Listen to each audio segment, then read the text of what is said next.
ciudadanos protestan le dimissioni del precedente. Los sucesos han tenido lugar en el aeropuerto de Caracas. Un segundo túnel en construcción. هذه جاءت من دولة. If you come illegally.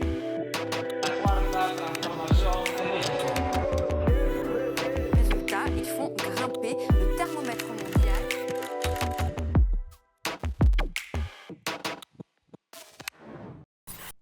Bienvenidos a su programa semanal Mextranjeros, donde invitamos a periodistas de otros países a analizar nuestra actualidad. Se trata, por supuesto, de complementar el trabajo de nuestros reporteros nacionales, pero también de abrir una perspectiva lo más amplio posible, sobre todo ante eventos que son de escala global. Vamos a hablar en esta ocasión de la desigualdad que ha dejado ver la pandemia mundial, vamos a hablar de los sistemas de salud, vamos a hablar también de las elecciones en Estados Unidos, cómo reaccionan ante estos eventos y, bueno, antes de todo esto los voy a dejar con la cápsula de titulares de noticias de los periódicos del mundo que ha preparado el equipo de producción. Nos vemos ahora.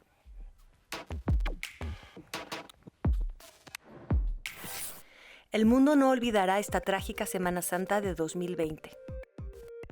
Los templos religiosos también tuvieron que desinfectarse y permanecen vacíos o con feligreses a sana distancia. Las tradicionales procesiones fueron simbólicas y la fe tuvo que expresarse virtualmente. La desesperanza es tan grande, incluso cuando la situación parece mejorar, que muchos recurren a la fe, religiosa o laica. Fe en la ciencia o fe en la humanidad, una ola de solidaridad que genera hermosas acciones inéditas. Sin embargo, esta semana fue la más mortífera de la pandemia, en muchos casos impidiendo que la gente acompañe a sus difuntos para decir un último adiós. El número de cuerpos, rebasando nuestras capacidades, revela imágenes apocalípticas. Para resistir, el mundo se organiza alrededor del aislamiento, convertido en un nuevo modo de vida. La sana distancia se organiza, se mide, se vive, como una coerción terrible o como una posibilidad de supervivencia. En algunos lugares, las desinfecciones determinan la movilidad. Hoy en día, el uso de mascarillas es el método universalmente recomendado, aun cuando los gobiernos no se prepararon para adquirirlos. Otra escasez casi generalizada es la de las pruebas, anheladas en muchas regiones del mundo. Nuevos países entraron en cuarentena, siendo la respuesta más eficaz frente al coronavirus. Entre ellos, Japón y Singapur, mientras otros prolongan sus estados de emergencia. Sin embargo, muchos lugares ya consideran el fin del confinamiento, siguiendo el ejemplo de la apertura de Wuhan, donde después de ceremonias en homenaje a los muertos, se festejó a los enfermeros. Todos empezamos a entender que la vida no podrá seguir igual y nos preguntamos, ¿qué nos espera? ¿Será permanente el aislamiento? ¿Estaremos bajo la lupa de los espías cibernéticos? Lo que sí sabemos es que esta pandemia representa el mayor desafío para nuestra sociedad. Prueba de ello es el discurso de Isabel II de Inglaterra, quien se expresó por cuarta vez en 68 años de reinado. Mientras su primer ministro, ya recuperado, estaba internado en terapia intensiva. Otra figura política zarandeada esta semana fue el exmandatario ecuatoriano Rafael Correa, quien fue condenado a 8 años de cárcel. Mientras tanto, en Brasil, Jair Bolsonaro amenazó con cesar a su ministro de Salud por desobedecerlo y mantenerse firme en sus recomendaciones sobre la cuarentena. Finalmente, Estados Unidos se prepara para una catástrofe histórica que será decisiva para la reelección de Donald Trump. Y ahora se sabe, casi con certeza, quién será su próximo contrincante después de la renuncia de Bernie Sanders. El próximo 3 de noviembre, el ex vicepresidente Joe Biden intentará vencer al actual mandatario.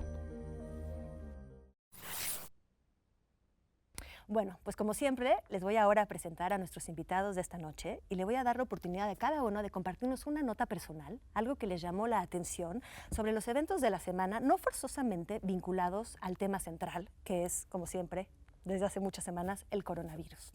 Entonces empezaré a mi izquierda con Jacobo García, que es un periodista gallego, que lleva pues en América Latina incluso 20 años, casi la mitad de su vida, será así, y eres corresponsal del diario El País. Exactamente. Bienvenido, Jacobo. Mucho gusto. Gracias. ¿Qué nos traes tú? Gracias. Pues lo he intentado, de verdad que lo he intentado no hablar de coronavirus, pero no consigo algo que se salga de esa actualidad. Y rescato las cosas positivas que ha dejado el coronavirus, o que creo que está dejando en España, que es lo que más estoy viviendo de cerca, precisamente por todo lo que está sucediendo. Y rescato la fuerza de la gente, las iniciativas ciudadanas que están surgiendo en una desconexión que había antes bastante grande. De repente ver cómo mucha gente está volviendo a reconectarse con su vecindario, con su señor de abajo, con la abuelita de enfrente, con el tendero de abajo cuando puede abrir. Creo que los balcones de las casas se han convertido en el nuevo ágora público, en el foro romano donde los vecinos salen y expresan apoyos, opiniones, desagrado, igual que aplauden a los sanitarios, pues silban. Días como ayer, que se celebraba la República, pues hubo quien lo manifestó, lo posicionó, y lo que antes quedaba como algo deslucido, una bandera colgada o un grito de un loco aislado, ahora de repente se empiezan a descubrir balcones con balcones, edificios con edificios, que hay mucha más gente como él pensando que hay que aplaudir pues a las policías que salen a la calle estos días a vigilar, a las cajeras, que son las que nos dan de comer, o a los sanitarios que se están partiendo el alma en hospitales que tienen estado de guerra. Entonces, bueno, creo que esa vuelta a lo local y a lo pequeño me parece muy rescatable de todo este drama. Por supuesto. Ahora toca el turno a mi queridísima Andalucía Nolsolov. Ella es neoyorquina, algunos la conocen por sus espléndidos reportajes, por sus posiciones feministas. Ella colabora desde México en muchos medios, entre ellos NBC, Vice, Al Jazeera, The Intercept. Bienvenidísima. Bueno, muchas gracias por invitarme. Me encanta el nombre del programa, Me Extranjera. Así me identifico con eso. Yo sí llevo 10 años aquí. Y bueno, yo soy de la ciudad de Nueva York. Crecí en Queens, donde es el epicentro de que empezó en Nueva York, y lamentablemente sabemos que más de 10,000 personas han muerto en las últimas semanas en Nueva York. Entonces, pero por ahora voy a hablar de algunas cosas positivas. Y ayer vi un video muy lindo de Brooklyn, donde hay mucha gente de China, migrantes, y hay muchos ancianos, y ellos tenían un centro comunitario por estos ancianos que tenían que cerrar por coronavirus. Y también los restaurantes estaban afectados porque la gente pensó que si comían comida china que iban a conseguir el virus. Entonces, lo que hicieron era que el restaurante ahora cocina para todas las personas que antes iban a ese centro comunitario, y con cientos de voluntarios están entregando las comidas diarios a esos ancianos que están en sus casas y no tienen tanto apoyo. Entonces, eso es un poco de esperanza, y hay estos tipos de red de apoyo en todo el país, tanto que Estados Unidos, como todos los países en el mundo, no tiene el equipo suficiente para los médicos. Entonces yo veo iniciativa donde están pagando costureras sin papeles que perdieron su trabajo, que no van a recibir apoyo del gobierno, y dicen, tú puedes comprar una máscara de ellos y ya con tu compra apoyas a esas personas y recibir un sueldo con lo cual pueden vivir, y también apoyar a donar a otros médicos y enfermeros que no tienen máscaras. Ok, segunda nota de recuperación de cierta sociedad civil y de cierta solidaridad entre los próximos. Bueno, ha llegado tu turno, Joan Grillo. Tú ya viniste una vez a este programa, algunos te reconocerán. Tú, para quienes no, recuerdo que eres británico, eres colaborador de el Times Magazine, de la BBC, del New York Times también, entre muchos medios, autor de varios libros también sobre la guerra del narcotráfico en México. Bienvenidísimo y platícanos. Es un gustazo estar aquí de nuevo. Bueno, una cosa también en esta corriente, en Inglaterra empezó una cosa que se llama Clap for Carers, que es aplausa a que nos cuidan, ¿no?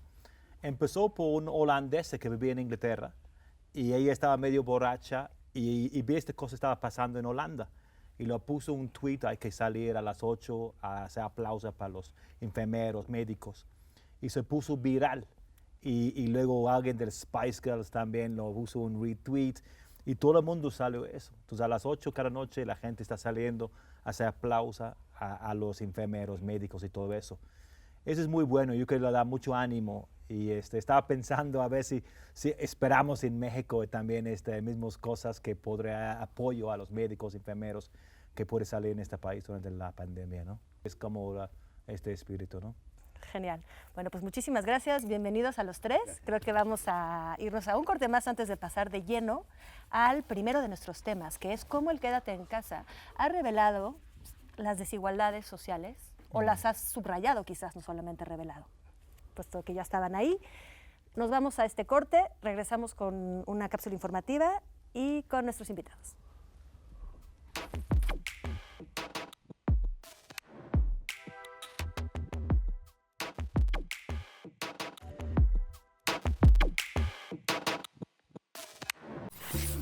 El mensaje ante la pandemia ha sido claro y contundente. Quédate en casa. Una y otra vez se repite como la acción determinante para frenar la propagación del virus y evitar que nuestro sistema de salud colapse. Sin embargo, en un país donde la desigualdad económica divide tajantemente a la nación, quedarse en casa no es una opción para todos. Basta con mirar algunas de las imágenes que muestran estaciones de metro atiborradas para saber que aunque millones de personas se resguardan en sus hogares e incluso optan por moverse a sus residencias de descanso en lugares como Cuernavaca, Acapulco o Valle de Bravo, hay muchas otras que no tienen otra alternativa que salir y continuar con su vida cotidiana. Trabajadoras domésticas, vendedores ambulantes, taxistas, boleros, organilleros, sexoservidoras, entre muchos otros que pertenecen al sector informal, representan el 56.2% de la población ocupada, de acuerdo a datos del INEGI. Por lo tanto, además de no recibir un ingreso constante, no cuentan con protección laboral ni tienen acceso a instituciones de salud, lo que los hace aún más vulnerables frente a una crisis sanitaria como la que enfrentamos. El trabajo de muchos depende en gran medida del movimiento en las calles, que gradualmente ha ido disminuyendo. Por otro lado, empleadas domésticas o trabajadores de la construcción se ven amenazados con perder su único sustento si exigen que se respete su derecho a resguardarse en casa. Se ponen en riesgo con cada trayecto y contacto y en muchos casos trabajan sin medidas sanitarias que los protejan del contagio. Aunado a estos grupos de alta vulnerabilidad, están los migrantes indocumentados que en su paso hacia Estados Unidos han quedado varados en nuestro país, en medio de una pandemia para la que no están preparados. La situación es tan grave que hay ciudades fronterizas que podrían colapsar por falta de infraestructura y un plan integral para proteger a toda esta gente. Si bien la desigualdad no es un problema exclusivo de México, conforme se agrava la situación se hace más evidente que urge un sistema económico-social mucho más equitativo, donde todos de igual manera tengamos acceso a garantías básicas. En esencia, en este caso como en muchos otros, la desigualdad mata. Muy bien, queridos corresponsales. ¿Necesitábamos realmente esta crisis para darnos cuenta de la desigualdad imperante? Yo diría que no. En muchos países están diciendo, mira, como Boris Johnson lo tenía o pensaba que Bolsonaro iba a tener coronavirus, dicen, mira, hasta que los presidentes lo pueden tener, se nivela todo. Y eso no es cierto, porque ellos tienen acceso a las pruebas, pueden ir a los hospitales, y estamos viendo ahora en Estados Unidos que la gran población que está teniendo COVID-19 son gente afroamericana. Y eso no es porque ellos, o sea, como son más propicios a tenerlo, es porque no tienen mismo acceso a seguro médico, a hospitales. Incluso en el inicio, cuando en Estados Unidos solo estaban dando pruebas a gente que habían viajado. Entonces, muchas de esas personas que viven en comunidades más marginadas, con menos recursos, no habían salido del país, no les dieron las pruebas. Entonces, y también por décadas o siglos en Estados Unidos no han permitido a la gente afroamericana a mudarse a los suburbios donde hay más espacio por racismo. Entonces viven más amontonados. También los latinos también viven más amontonados, y en Nueva York han visto de las defunciones de las personas, de los muertos, aunque que la población de latinos es 29% de la ciudad de Nueva York, los muertos son 34%. Y también de afroamericanos son 22%, pero 28% de los muertos. Y hay lugares como Detroit, Nueva Orleans, Chicago, donde es aún más amplio este desigualdad y cuántas personas están muriendo de que son afroamericanos o latinos. Yo creo que donde realmente va a haber incluso más desigualdad es el impacto económico. Claro. Y que está poniendo en México bastante crítico esta situación, y donde está pegando muchísimo es la gente informal, ¿no? Hemos visto esta cosa, hablando de desigualdad y en este mundo, estas imágenes estas semanas de grupos del crimen organizado que están moviendo, regalando despensa, como en Michoacán, hubo uno de supuestamente los Viagras, en este cartel, en Tamaulipas, el cartel del Golfo, dando despensa, dando cajas a la gente. Ahorita están aprovechando estas cuestiones, esta hambre, para como ganar terreno, para hacer mucha gente que no tiene trabajo, que va a ir ahí, o sea, sí, dame trabajo, dame algo. La miseria siempre ha sido un terreno de oportunidad para Sí. el crimen organizado.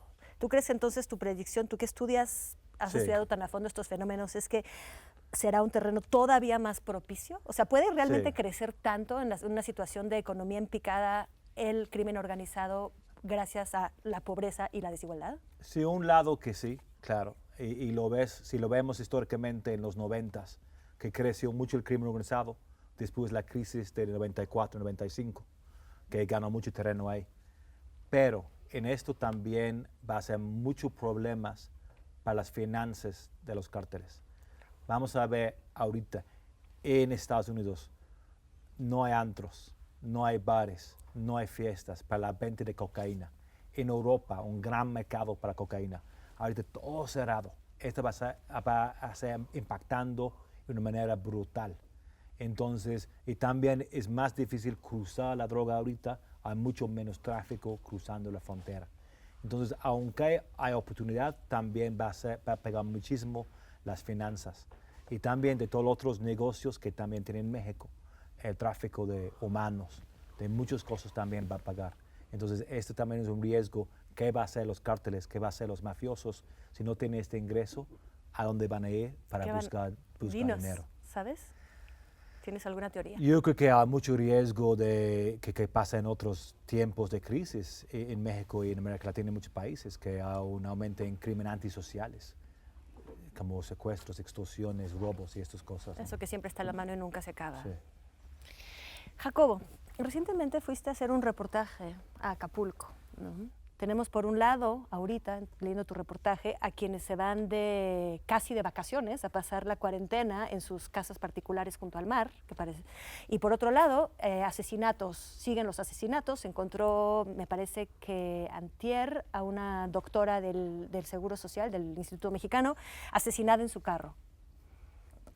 Cuéntanos un poco de estos contrastes en Acapulco. Sí, yo creo que la pandemia no es para nadie un secreto, que creo que lo que está haciendo es, tú preguntabas antes si ha habido que tener que pasar esto para... claramente no. Cualquiera que pise la calle conoce cómo es la realidad del país, y con un 60% de la economía informal era fácilmente creíble que esto está pegando mucho más duro a unas clases sociales que a otras, y que estos 2, 3 meses, 4 que pueda durar esto, más 5, 6 que tarde la reactivación económica, e incluso con los proyectos de inyección de dinero, van a sufrirlo y lo van a pasar mucho peor. Si todo esto lo llevas a un lugar que vive al límite, como es Guerrero, y como es Acapulco, probablemente el único lugar que da dinero en todo el estado de Guerrero. O sea, de ahí sale quitando la agricultura, quitando otros rubros más pequeños, Acapulco es el gran emanador económico de esa zona, con un cinturón casi de favelas, de los más grandes de América Latina.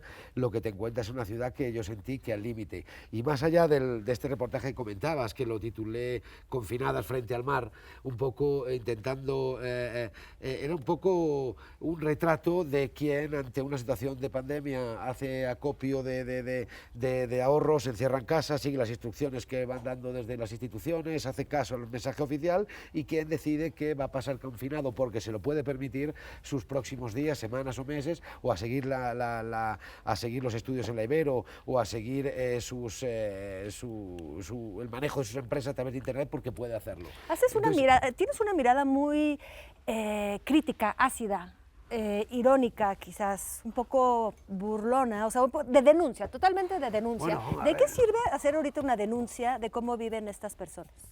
Bueno, yo creo que, no sé si soy burlón, crítico, ácido, no sé, quizá es mi forma de contar las cosas. Ahí incluye un testimonio de una señora que me cuenta que ahora el servicio es totalmente desinfectado y que ella ya no toca el botón del elevador porque lo hace un señor del servicio que es el que lo toca. Además, hay un componente racista que burlón es lo menos malo que puedo hacer en el manejo del concepto, porque hay una vieja creencia que el virus encima lo trae el servicio encima, o que es algo, cuando además he demostrado que los casos importados han llegado precisamente de zonas de estaciones de esquí, por ejemplo, en Colorado. Entonces, sin querer tocar el melón de la clase, porque creo que no es el momento y porque no soy Barbosa para jugar con esta inconsciencia de que solo le pega a los ricos, sí creo que mucha de la gente que sale en ese reportaje es gente informada, es gente que lee periódicos, que tiene acceso a medios de comunicación, que tiene acceso a informes médicos, que tiene acceso a Internet, a los mejores noticiarios, a los noticiarios internacionales, sabía lo que estaba pasando y sabe que la medida más responsable es quedarse. Entonces solemos radiografiar y parodiar a que se llene de miles de personas en La Viga el otro día, pues el Jueves Santo, o en Tlalnepantla, subiendo el otro día en Tacubaya, en la línea 6 de metro, a las 7 de la mañana, abarrotado el metro frente a un discurso oficial que pide quédate en casa. Entonces creo que eso es una parodia, pero también es quien dice que se va al mar a esperar. Y digo una cosita muy rápida, creo que en época de confinamiento las clases sociales de alguna forma se han diluido un poquito. El supermillonario está tan hasta las narices como yo y hasta las pelotas de estar en casa encerrado. El ultra rico, es verdad que su casa es mucho más grande, pero nadie le quita el hartazgo a estar en casa. Y creo que las clases sociales se han diluido un poco. Entonces, en época de pandemia, como el dinero no lo marca la clase social, sí lo marca la calidad de tu confinamiento. Y nadie me ha explicado por qué no puedes ir a una playa, pero sí me han explicado que no toques las narices porque no es el momento de provocar. Con tu chalet, con tu casa en la playa y con tu barco en el mar, aunque médicamente lo aguante, el país no te lo va a aguantar. ¿Pero qué cuenta en Acapulco y todo el país? Es esta crisis económica súper fuerte que viene. Y en este momento que mucha gente que no está trabajando, que no está ganando, que pasa 15 días que no ganan, aguantan un mes, pero después, ¿qué van a hacer? Y por esto tiene que ser una respuesta, tiene que ser un apoyo, tiene que ser algo. Por esto vienen los cárteles a las despensas, porque pues la gente quiere, pero tiene que ser algo. ¿Qué va a pasar si 2 meses no está comiendo en Acapulco? Es una bomba de tiempo. Es una bomba de relojería. ¿Qué va a pasar? Sí, yo no sé cómo van a hacer. A mí me parece muy interesante lo que dices, que realmente es quizás un poco idiosincrasia en México, porque tanto La Viga como en estos departamentos de lujo de Acapulco, la gente no está realmente haciendo caso. Muchas veces porque no pueden, ¿no? Que es justamente lo que estábamos señalando. El quédate en casa demuestra también quién puede y quién no puede quedarse en casa. Y en ese sentido me hace pensar lo que se declaró en Estados Unidos y que nos vamos dando cuenta poco a poco todos de los trabajadores esenciales, Sí. ¿no? Que son las clases bajas, generalmente olvidadas, porque no los vemos, no vemos sus manos, no vemos su trabajo, simplemente están ahí para servir y de repente los vemos y hay reconocimiento hasta eso. Sí, exactamente. Hay millones de personas que sí son de los esenciales, los que tú en tu casa dices, ay, voy a pedir comida de mi restaurante favorita, ¿no? ¿Y quién te lo entrega? El bici repartidor que tanto aquí en México y en Estados Unidos y en muchas partes del mundo, en un día normal vive una vida muy precaria donde se puede ser atropellado, asaltado, y ahora esta persona tiene que ir casa a casa sin protección y que esta persona se puede enfermar. Hoy estaba escuchando un reportaje sobre los jornaleros agrícolas y ellos tienen que seguir trabajando y trabajan y viven muy amontonados, viven en traileros, muchos son de México, de Centroamérica, de Haití, y que ellos no tienen la posibilidad de no ir a trabajar. Ellos no van a recibir los apoyos del gobierno porque son indocumentados, y encima de todo eso, sus niños están en la casa y porque no están yendo a la escuela y no tienen quien puede cuidar a sus hijos, ¿no? Entonces ellos dicen, y si yo no trabajo, ¿quién va a poner comida en la mesa?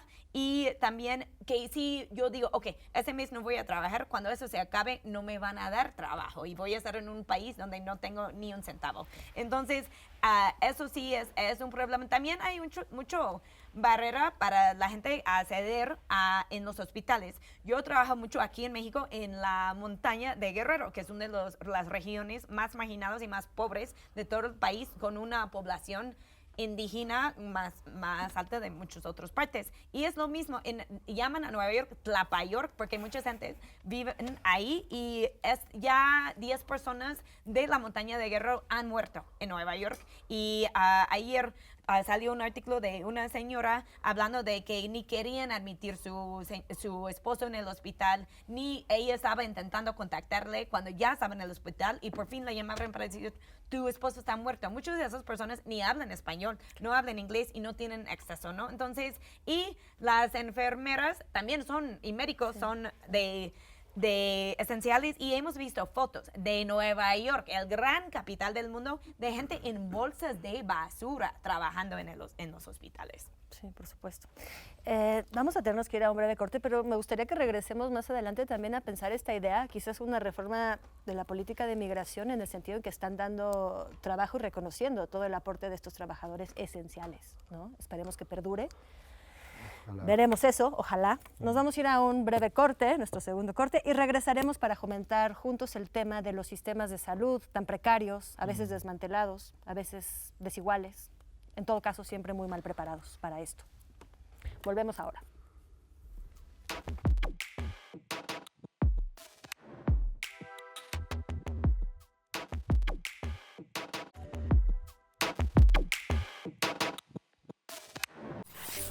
México se aproxima a la fase 3 de la pandemia por coronavirus y enfrenta el brote con falta de insumos de protección, equipo escaso y personal médico insuficiente.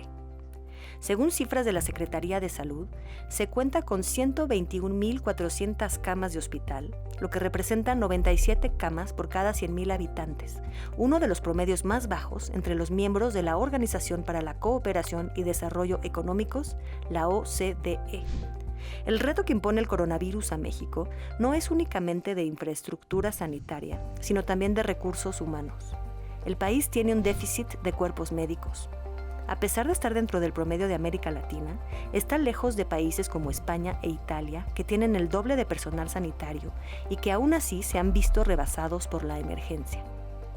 Estados Unidos, como muchos países europeos, se ha unido a la carrera por comprar material sanitario que tanto le hace falta. Desde el 7 de abril llegaron los primeros aviones a México con toneladas de insumos comprados a China para hacer frente a la contingencia. El subsecretario de Salud, Hugo López-Gatell, dijo que la Cancillería de México había acordado un puente aéreo entre México y China para transportar diversos equipos y suministrar al país durante la crisis sanitaria. La falta de equipo e insumos ha provocado en muchos lugares contagios masivos entre el personal médico y los pacientes. En México, la confirmación de casos positivos en el personal del Instituto Mexicano del Seguro Social en Tlalnepantla y Monclova ha sembrado incertidumbre ante la verdadera condición del servicio hospitalario. Semanas antes, los empleados habían protestado por la falta de material, protocolos y equipo de protección para afrontar la crisis. El planeta entero se pregunta, ¿cómo pudimos erigir un mundo donde nuestra salud no es una prioridad? ¿Cómo permitimos que las lógicas capitalistas fuesen en contra de los servicios sanitarios de calidad? Pues bueno, hemos vuelto para abordar los sistemas de salud desprotegidos o por lo menos desbordados del mundo. Y me pregunto, a ver si ustedes saben, entre Cuba y Estados Unidos, entre Gran Bretaña o España, ¿qué sistema de salud ha resultado el mejor a la luz de la emergencia actual? O sea, ¿lo social o lo neoliberal? Tu pregunta da, ¿Hacia yo creo dónde que para vamos? una tesis y para uno de los próximos números de la revista de la UNAM, porque Bueno, podemos, creo que a ver, vamos a ponerlo de otra manera.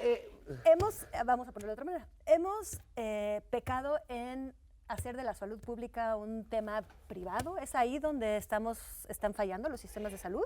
Yo voy a decir lo poco que sé, no sé contestarte, pero si vale para contextualizar. España tenía hasta la pandemia el sexto mejor sistema de salud del mundo. O sea, eso es un ranking que hacen un montón de universidades, pero también la Organización Mundial de la Salud. Por encima estaba Francia, estaba Japón y me parece que Estados Unidos salía el 10 y algo. México no caigo en la cuenta. Italia ahí andaba. O sea, es un sistema de salud que en España ha sido motivo de orgullo. Un país que nos llevamos tan mal y que nos cuesta mucho la reconciliación y la convivencia nacional. Creo que había cierto consenso en que el sistema de salud era bandera. Y era un tema motivo de orgullo y además algo que cuidar y que mimar. Todo eso ha venido recortándose con los gobiernos cada vez más neoliberales de los últimos años. Y creo que de aquí, sin saber cuál ha ganado o no, lo que sí creo que sale es cierto consenso en que el Estado tiene un papel y un rol hiperfundamental, que cada vez en Europa era cada vez más menguado y sale, creo que así como la crisis de 2008, lo que hizo fue menguar y debilitar el Estado, porque lo que hizo fue liberarse de recursos para darlo, entre otros, a los bancos para que no hubiera una caída en cascada de toda la economía. Creo que en este caso no hay nadie ya con dos dedos de frente que cuestione o que ponga en tela de juicio que la salud es un pilar fundamental de un Estado desarrollado y que quiere ser mínimamente manejable en el siglo de hoy, ¿no? Entonces sí que creo que en este sentido una de las poquitas cosas que hay es un cierto consenso mundial en que hay que ponerle atención a la ciencia, a la medicina, al sistema de salud y que con 500.000 de médicos y enfermeros,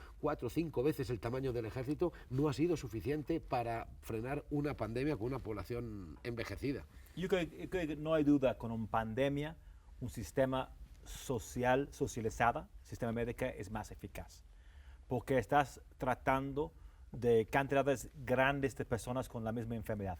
Entonces, cuando tiene hospitales públicas, todas coordinadas, lo puede poner unos en tal, unos en otra, puede usar la experiencia, puede como canalizar los recursos, es mucho más eficaz. Cuando tiene muchos hospitales diferentes, como en Estados Unidos, es un caos, ¿no? Porque pasa uno, se llena, hay mucho papeleo, hay muchas cosas que está frenando el tratamiento. Yo creo que lo que pegó fue la cantidad, pero la manera en que la trató, en la manera en que lo manejó esto, estuvo bien.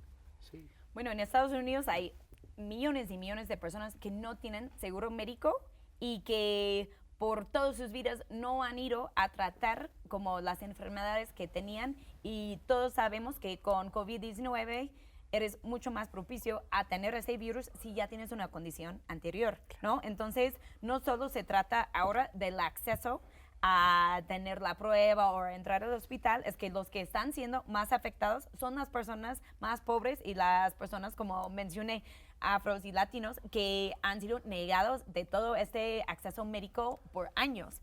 Pero también en Nueva York y en muchas otras ciudades, o sea, los hospitales que están así y llenos, sin el equipo que necesitan, sin las camas que necesitan, son los hospitales en partes de las ciudades donde la gente sí vive más amontonado, y que son como Elmhurst de Queens, que es un de los lugares más diversos en todo el mundo, de donde viven así miles y miles de migrantes.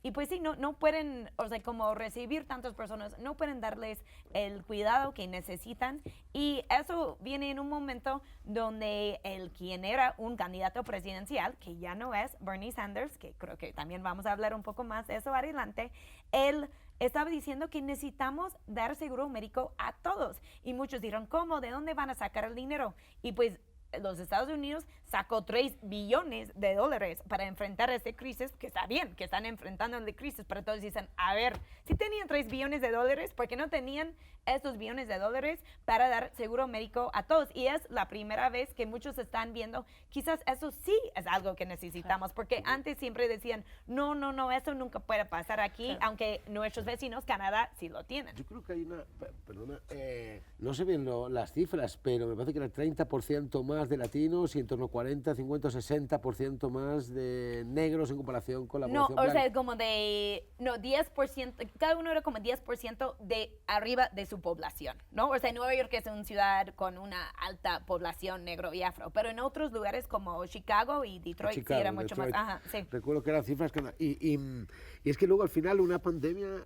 y por lo que veo en Europa también, es qué sistema, o sea, es un caldo de cultivo donde llega el virus y se encuentra una realidad. Pero luego creo que es muy importante cómo han reaccionado los políticos, los dirigentes, los gobernantes a esa realidad.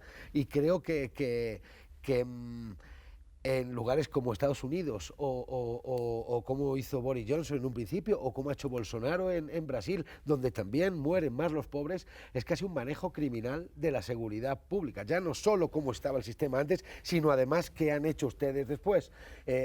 Y ahí meto eso, Trump, Johnson, Bolsonaro o Barbosa en Puebla con sus declaraciones temerarias de solos de ricos, que lo único que está haciendo es sembrando confusión, sembrando duda, siendo un auténtico inconsciente ante la que se viene y sobre todo para tener que desdecirte X días después. Esos X días después, en esta crisis sanitaria, son vitales. Tomar tarde, una semana tarde una decisión, son miles y miles y miles de muertos. Y habrá que ver que si no está, en qué momento estamos aquí también. A mí me parece que tú tocaste un punto clave al decir que la idea es coordinación, o sea, que haya una coordinación, porque precisamente el gobernador de Nueva York hace unos días dijo muy claramente cuál es el problema. Si todos los estados en Estados Unidos, porque él se limitó a ese caso, están tratando de comprar el mismo insumo médico, ¿no? Hay una competencia, los precios suben y nadie, ¿no? Y hay gente que el que tiene más poder se va a quedar con los insumos. Lo mismo nos puede pasar aquí en México, o sea, no sé si tenemos como muchísimo poder de adquisición para ser los primeros en ser servidos en estos insumos que de pronto son tan deseados. ¿Cómo podríamos coordinar esto? O sea, es más que una cuestión de existencia, a veces me parece que es una cuestión de coordinación, pero una coordinación ya ni siquiera a nivel estatal, sino mundial. ¿En qué momento podemos dar ciertos insumos a cada país? Sí, no, sí ha sido muy triste esas peleas, ¿no? Hubo este famoso avión que estaba saliendo de Tailandia, iba a llevar equipo a Europa. De repente llegaron unas personas de Estados Unidos y empezaron a sacar los billetes. Francés, ¿no? Y la cambiaron y se fue a Estados Unidos, ¿no? Como peleando por los recursos, como en los mismos supers, ¿no? En unos lugares que la gente estaba peleando por el papel de baño, ¿no? En Estados Unidos, ¿no? Sí debe ser poner algo de coordinación con esto.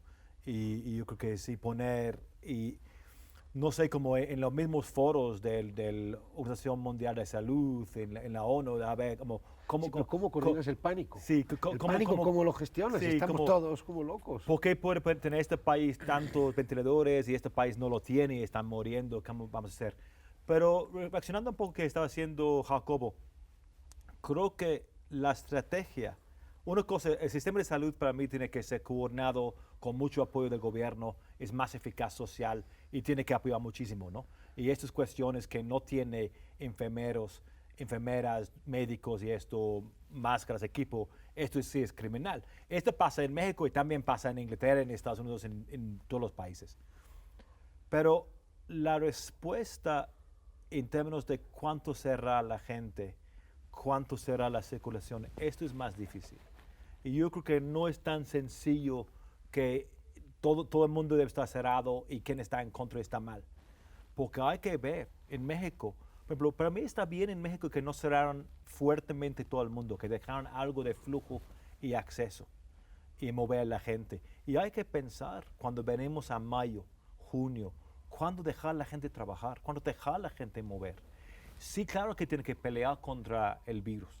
Tiene que apoyarse en cuarentenas, usar todas las estrategias, las tácticas, los herramientas que tiene, pero también hay que mover. Y lo mismo en Italia, incluso en Italia hay gente que no tiene de comer.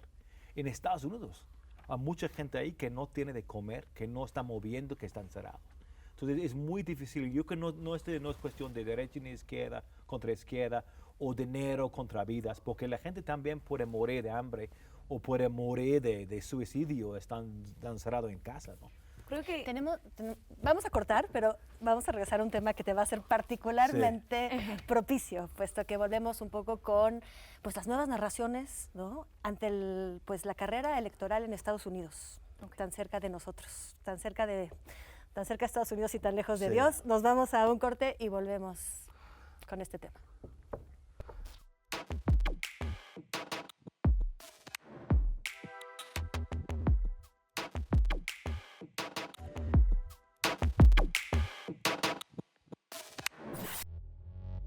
Esto es como una gripa, señaló Donald Trump a mediados de marzo, cuando Estados Unidos reportaba los primeros casos positivos de COVID-19, subestimando los efectos de la pandemia y burlándose de las medidas de prevención, asegurando que desaparecería milagrosamente con la temporada de calor.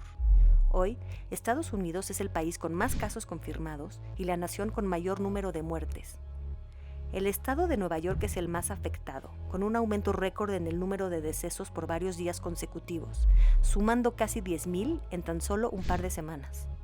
La situación es tan grave que ha producido un colapso en el sistema de salud por falta de ventiladores, camas en hospitales e insumos necesarios para el personal médico.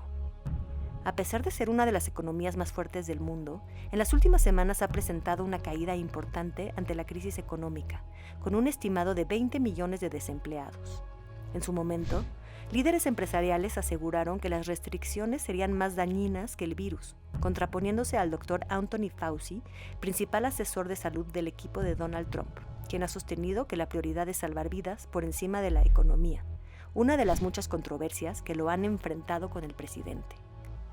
Por otro lado, en plena crisis sanitaria y en el marco del Día Mundial de la Salud, Trump amenazó a la OMS con retirar los fondos que aporta a Estados Unidos, quien es su principal donante. Incapaz de reconocer sus propios errores, Donald Trump asegura que la OMS es muy chinacéntrica y no advirtió a tiempo sobre el peligro del virus. Ante esto, el director general de la OMS hizo un llamado a no politizar una crisis sanitaria que hoy más que nunca necesita el apoyo y la solidaridad de todos los países. Mientras tanto, las primarias cada vez están más cerca y la carrera está llegando a la recta final. La semana pasada, Bernie Sanders, quien se había mostrado fuerte al inicio de su campaña, decidió bajarse de la contienda, lo cual puede favorecer la campaña de Joe Biden, el contrincante de Trump, quien también buscará sacar provecho de cada una de estas situaciones para ganar la reelección.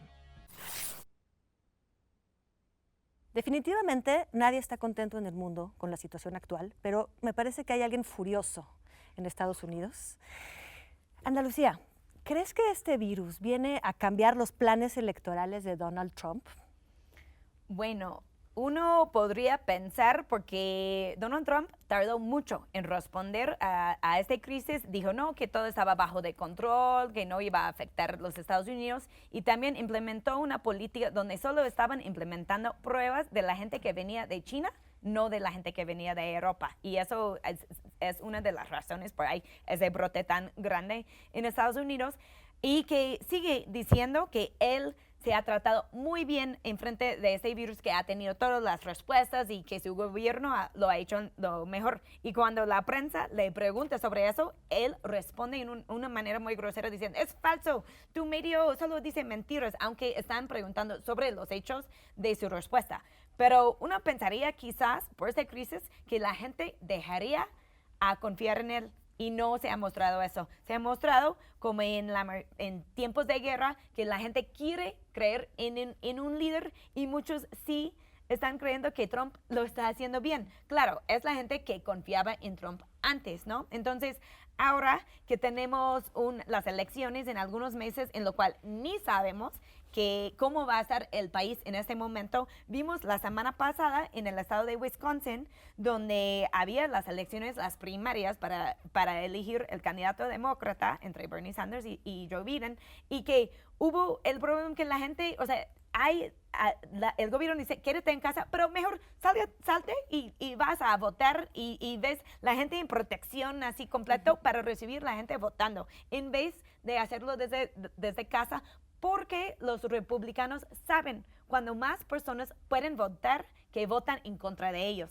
Ellos solo saben que pueden ganar cuando pocas personas votan, que es lo que pasó con Trump. Entonces, no sabemos qué va a pasar en noviembre, que la gente va a poder salir a votar, esperemos que sí, pero también no sabemos que sí va a seguir manteniendo la popularidad que tiene ahora Trump, y por un lado, me parece que sí. Es muy difícil entre ahorita y noviembre, cuando es la elección presidencial, supuestamente. Vamos a ver si hay condiciones, pero ya es tanto tiempo, ¿no? Imagínate, 7, 8 meses en esas condiciones. Una cosa que está pasando en Estados Unidos también, que realmente se muestra cómo está el ambiente ahí, es que hay ventas masivas de armas de fuego. Que la gente está como mucho con esta idea del zombie apocalypse, ¿no? El apocalipsis con la pandemia. Es un miedo que lo tiene la gente en la imaginación popular, ¿no?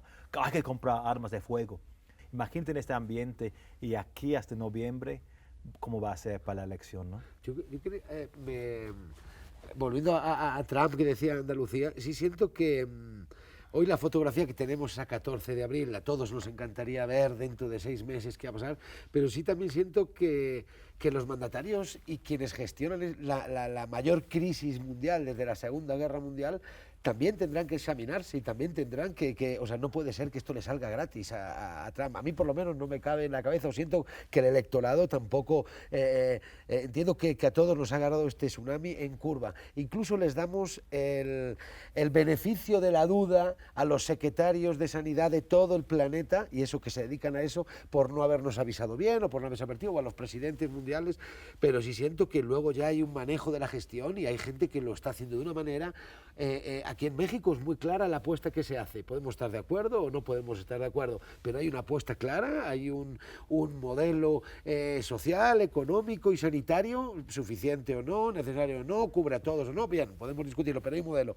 Si sale bien, esto convierte, yo creo que a López Obrador en el nuevo más 4T que nunca, el nuevo Cárdenas que abraza a la nación, pero si sale mal, también tendrá que pagar por ello. En España igual, hay una gestión, pero en España, siendo, como decíamos antes, un sistema de salud maravilloso, resulta que es el país donde más número de muertos hay por 100.000 habitantes, donde mayor número de sanitarios se han contagiado. Eso responde a una política pública por la que habrá que dar cuenta, y por eso me sorprende un poco, no sé. A mí me sorprende también. Yo pregunté a una amiga que es bombera en Nueva York, y los bomberos están así teniendo que responder a recoger los muertos de las casas, la gente que no pudieron entrar a los hospitales, y los bomberos tradicionalmente en Nueva York son muy conservadores, y ahí me dijo, no, todos sus colegas están diciendo, no, Trump, qué bueno está haciendo, y ellos están viendo la crisis enfrente, ¿no? Entonces, también hay una pelea que surgió esta semana entre Trump y los estados, entre el poder federal y poder estatal y local, porque Trump él decía que quería abrir todo para Pascua, todo normal, ¿no? Y obvio que no pudo hacerlo, ¿no? Y los gobernadores están diciendo, no, tú no tienes este poder. Entonces, eso es una pelea que está pasando ahora, y creo que otro lado, regresando a lo que hablamos de hospitales, de desigualdad, o sea, queda muy claro dónde están las prioridades de Trump. Mencioné los jornaleros agrícolas, o sea, ahora para salvar la industria de agricultura, están diciendo, vamos a bajar a ellos su sueldo 10%, ¿no?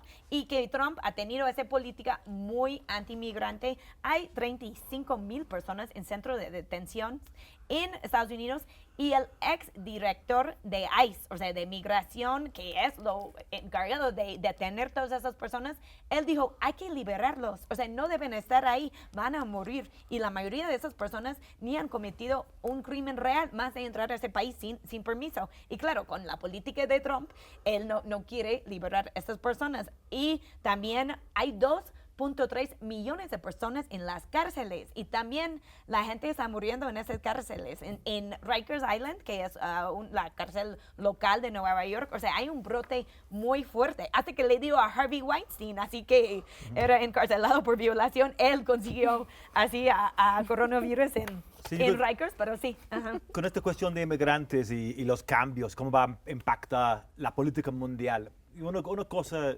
positiva en eso, ¿no? Lo vimos en Inglaterra, que ha sido un ambiente muy anti-inmigrante en varios años, ¿no? Con el Brexit y todo eso, que hay que sacar inmigrantes, hay que reducir la inmigración.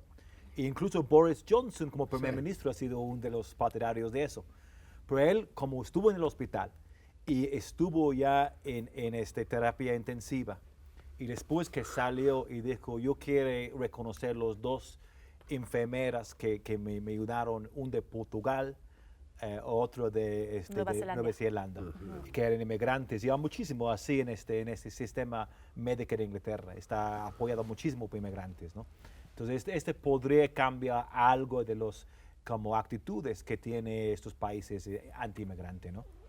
Yo creo que países como Guatemala, como El Salvador o como Honduras, cuya política ha sido prácticamente de empujar a los migrantes que se vayan porque es la forma de garantizarse ellos, primero, menos bocas que alimentar y menos protestas dentro, todo este nuevo fortalecimiento de fronteras y de territorios, más allá incluso de los países, se lo pone muy complicado a todos. Y una región...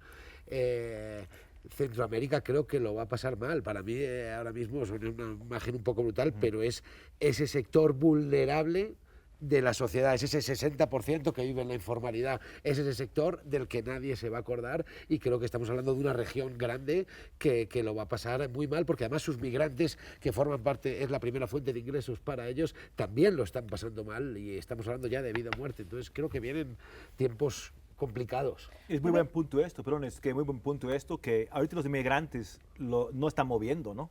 No están, porque no hay trabajo y no hay manera de mover. Y porque te quedas bloqueado en Tapachula en un albergue sin que nadie... Y han protestado también en los centros de detenciones aquí, porque también puede ser estos brotes, ¿no? Y en el norte, donde en México había aceptado que los migrantes que están pidiendo asilo en Estados Unidos, que Trump ya dijo, no, ya no pueden estar en Estados Unidos, mientras que están esperando asilo, están en Matamoros, están en otras partes de la frontera, así en carpas, en condiciones muy malas. Hay ¿Y qué va a pasar? Estamos en un país donde de vagabundeo de migrantes que no caben ni siquiera en los centros de detención. Sí, no escuchamos mucho de Centroamérica ahorita, pero creo muy complicado. En Honduras, El Salvador, Guatemala, muy complicado las condiciones económicas, con el cierre y con el tiene virus. Un cierre además durísimo, Sí, duro, sí, duro, sí. más que el de aquí, además muy radical. Yo entiendo que además, más allá de la interpretación ideológica, tiene sistemas de salud tan débiles que 5, 10 casos, 100, media ciudad, les bloquea y les complica y se han puesto muy duros. Pero asfixias la economía. Pues es interesante porque políticos, en una forma para un político autoritario está bien, voy a poner un cierre fuerte, como está haciendo en la India. Puede poner un mes, nadie sale. Si sales, le voy a pegar con así y hace que pide disculpas. Al otro lado, Bolsonaro, que también es un tipo autoritario, pero luego él dice, no existe coronavirus, todo el mundo sale, no hay problema. Entonces es curioso, las respuestas son muy diferentes. Sí, es increíble porque es ante un mismo fenómeno y estamos viendo lo que hacen los demás y aún así nos imitamos muy poco, ¿no? Cada quien logra encontrar su originalidad en la respuesta. Sí, es cierto. Y en México hay respuestas rurales donde la gente saben que no tienen ni siquiera un médico, ¿no? Es que no tienen un hospital y ellos saben, aquí sí llega coronavirus, aquí todos vamos a morir. Entonces en la Mixteca de Oaxaca, en la montaña de Guerrero, han cerrado con tierra para que nadie entre, se ¿no? autoorganiza, Sí, ¿no? porque Se autodefiende. si no, van a morir. Se autodefiende y se autoorganiza. Vamos a despedirnos. Muchísimas gracias, ¿no? Espero verlos en esta mesa muy pronto de nuevo. Y a quienes nos acompañaron del otro lado de la pantalla, nos vemos la próxima semana. Espero que sigan con nosotros y pues hasta muy pronto. Gracias. Muchas gracias. Gracias.